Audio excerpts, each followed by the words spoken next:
25 तारीख को जो क्रिसमस डे है, हम उस पर यही कहेंगे कि ये भारतीय सनातनी संस्कृति के अनुरूप नहीं है। भारत के सनातनी हिंदुओं के जितने भी अभिभावक माता पिता हैं, इनको सांता क्रूज को पास ना भेज करके परम संत श्री हनुमान जी के चरणों में आसपास के मंदिर में भेजो। कल माता पितृ पूजन दिवस भी है, आप कल तुलसी पूजन करवाओ, माता पिता का पूजन करवाओ, हनुमान जी के मंदिर पर जाकर के दर्शन करवाओ, वहां से वो प्रसाद लेकर के आए। ये सांता क्लॉज आएगा, गिफ्ट लाएगा, ये क्या हम भारतीय हैं? इस पर जरा विचार करना। क्या तुम सनातनी हो? इस पर विचार करना। यदि सनातनी हो, भारतीय हो, इन पाश्चात्य संस्कृति का बहिष्कार करो। सांता क्रूज की तरफ बच्चों को मत भेजो। Merry Christmas. जरा विचार करना। क्या तुम सनातनी हो? इस पर विचार करना। यदि सनातनी हो, भारतीय हो, इन पाश्चात्य संस्कृति का बहिष्कार करो।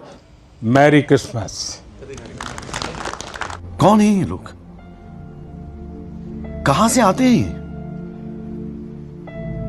इनके पास ना रहने को घर है, ना रोजगार है, ना पैसा है। साथियों, क्रिसमस के इस अवसर पर मैं देश के लिए, क्रिश्चियन कम्युनिटी के लिए एक बात जरूर योगदान करूंगा कि आपके योगदान को भारत गर्व से स्वीकार करता है। ईसाई समुदाय ने फ्रीडम मूवमेंट में महत्वपूर्ण भूमिका निभाई है। फ्रीडम स्ट्रगल में क्रिश्चियन कम्युनिटी के कई थिंकर्स और लीडर शामिल थे। गांधी जी ने स्वयं बताया था कि नॉन कोऑपरेशन मूवमेंट की परिकल्पना सेंट स्टीफेंस कॉलेज के प्रिंसिपल सुशील कुमार रुद्र की छत्रछाया में रची गई थी। साथियों, ईसाई समुदाय ने समाज को दिशा देने में निरंतर महत्वपूर्ण भूमिका निभाई है। समाज सेवा में क्रिश्चियन कम्युनिटी बढ़ चढ़कर हिस्सा लेती है और आपकी कम्युनिटी गरीबों और वंचितों की सेवा के लिए हमेशा आगे रहती है। एजुकेशन और हेल्थ केयर जैसे महत्वपूर्ण क्षेत्र में आज भी पूरे भारत में ईसाई समुदाय के संस्थान बहुत बड़ा योगदान दे रहे हैं। फ्रेंड्स, 2047 तक विकसित भारत बनाने का जो लक्ष्य है, इस लक्ष्य के साथ हम अपनी विकास यात्रा को तेज गति से आगे बढ़ा रहे हैं, लगातार कोशिश कर रहे हैं। इस विकास यात्रा में हमारे सबसे महत्वपूर्ण साथी अगर कोई हैं तो वो हमारे युवा है।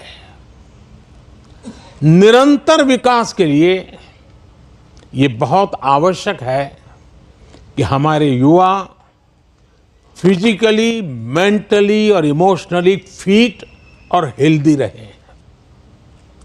इस उद्देश्य से चलाए जा रहे कई अभियान जैसे फिट इंडिया, मिलेट्स का उपयोग, न्यूट्रिशन पर फोकस, मेंटल हेल्थ के प्रति जागरूकता और ड्रग्स के खिलाफ अभियान जन आंदोलन बन चुके हैं। मैं क्रिश्चियन कम्युनिटी के लीडर से, विशेषकर जो एजुकेशन और हेल्थ केयर इंस्टीट्यूशन से जुड़े हैं, उनसे आग्रह करूंगा कि वो इन विषयों के प्रति लोगों को और जागरूक बनाएं। साथियों, क्रिसमस पर गिफ्ट्स, उपहार देने की परंपरा है। मुझे भी बहुत ही पवित्र तोहफा मिला अभी और इसलिए इस अवसर पर हम ये विचार करें कि कैसे हम आने वाली पीढ़ियों को एक बेटर प्लेनेट का उपहार दे सकते हैं। सस्टेनेबिलिटी आज के समय की जरूरत है। लिविंग ए सस्टेनेबल लाइफस्टाइल, ये मिशन लाइफ का सेंट्रल मैसेज है। एक ऐसा इंटरनेशनल मूवमेंट है जिसका नेतृत्व भारत कर रहा है। ये अभियान प्रो प्लेनेट पीपल को प्रो प्लेनेट लाइफस्टाइल अपनाने के लिए प्रेरित करता है। और भी संपत जी ने जो छोटी किताब में ग्रीन कलर लाने के लिए कहा है ना, उसका यही भी एक रास्ता है। और उदाहरण के लिए रीयूजिंग और रिसाइकलिंग, बायोडिग्रेडेबल मटेरियल्स का इस्तेमाल, मिलेट्स श्री अन्न को अपनाना, मिनिमल कार्बन फुटप्रिंट वाले उत्पादों को खरीदना, ऐसी कई चीजों को हम अपनी डेली लाइफ का हिस्सा बना सकते हैं और बड़ा बदलाव ला सकते हैं।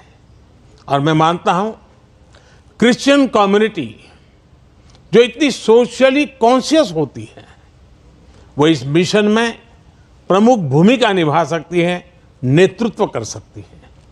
साथियों, एक विषय वोकल फॉर लोकल का भी है।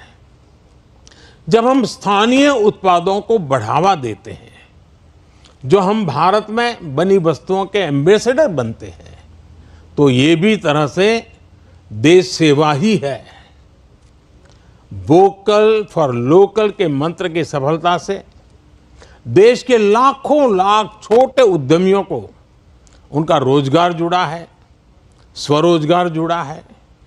और इसलिए मैं क्रिश्चियन कम्युनिटी के लोकल के लिए और वोकल बनने के लिए आप सबका मार्गदर्शन उनको मिलता रहे, ये मैं जरूर आग्रह करूंगा। साथियों, एक बार फिर हम कामना करते हैं कि फेस्टिव सीजन हम एक राष्ट्र के रूप में और मजबूत करें, सभी देशवासियों को और करीब लाएं। ये त्योहार हमारी डाइवर्सिटी में हमें एकजुट रखने वाली बॉन्डिंग को मजबूत करें। आप सबको मेरी तरफ से फिर से बहुत बहुत शुभकामनाएं हैं और आप सब समय निकाल करके आए और आप मुंबई से स्पेशली उस आयु में भी दौड़ करके आए। वैसे मुझे आप में से कईयों के निरंतर आशीर्वाद मिलते रहते हैं, मुलाकात, मार्गदर्शन मिलता रहता है, लेकिन आज सबको एक साथ मिलने का मौका मिला। मैं फिर एक बार आपका धन्यवाद करता हूं। मैं इन बच्चों का विशेष रूप से आभार व्यक्त करता हूं कि उन्होंने आज के हमारे इस पर्व को अपने स्वर से, अपनी भावनाओं से और मजबूत बनाया है। इन बच्चों को मेरा बहुत बहुत आशीर्वाद, धन्यवाद।